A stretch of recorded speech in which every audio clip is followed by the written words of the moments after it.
Bonjour, bienvenue dans le 13e épisode de notre émission Un jour, une vérité biblique.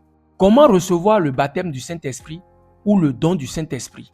Pierre, le jour de la Pentecôte, pour justifier la venue du Saint-Esprit, a premièrement dit, dans Acte 2, le verset 36, que toute la maison d'Israël sache donc avec certitude que Dieu a fait Seigneur et Christ ce Jésus que vous avez crucifié. La première chose à savoir avec certitude pour recevoir le don du Saint-Esprit ou le baptême du Saint-Esprit est que Dieu a fait Seigneur et Christ, Jésus qui avait été crucifié. Qu'est-ce que cela signifie? Avoir la certitude que Jésus, qui a été crucifié, puis enterré, n'est pas resté sous la terre.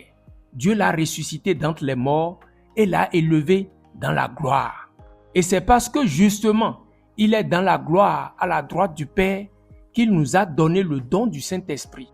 Élevé à la droite de Dieu, il a reçu du Père le Saint-Esprit qui avait été promis et il l'a répandu comme vous le voyez et l'entendez. Acte 2, le verset 33. Il a vaincu la mort et le séjour des morts.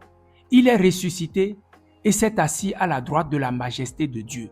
Luc 22, le verset 29.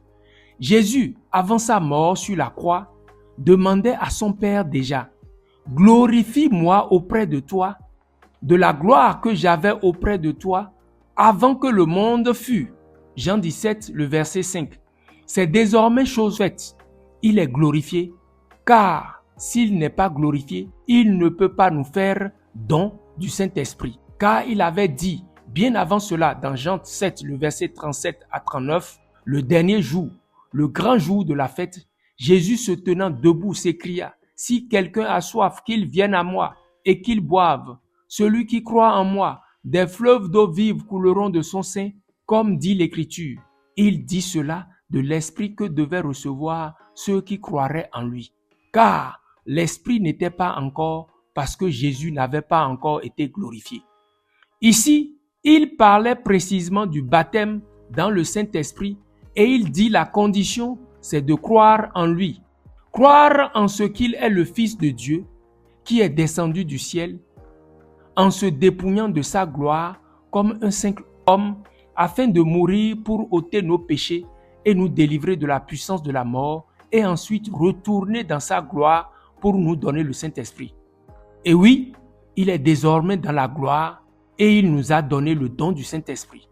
Si nous croyons qu'il est le Fils de Dieu, nous recevons cela. Dans le prochain épisode, nous parlerons de comment tu peux exprimer ta foi en lui, exprimer le fait que tu as reçu la certitude qu'il est désormais glorifié et qu'il t'a donné le don du Saint-Esprit. Je suis Noël Tchabi de vivre-en-christ.com. Ma mission dans la vie est de t'aider à jouir de toute la perfection de la vie de Dieu en Christ. À très bientôt pour la suite et demeure toujours béni au nom de Jésus-Christ.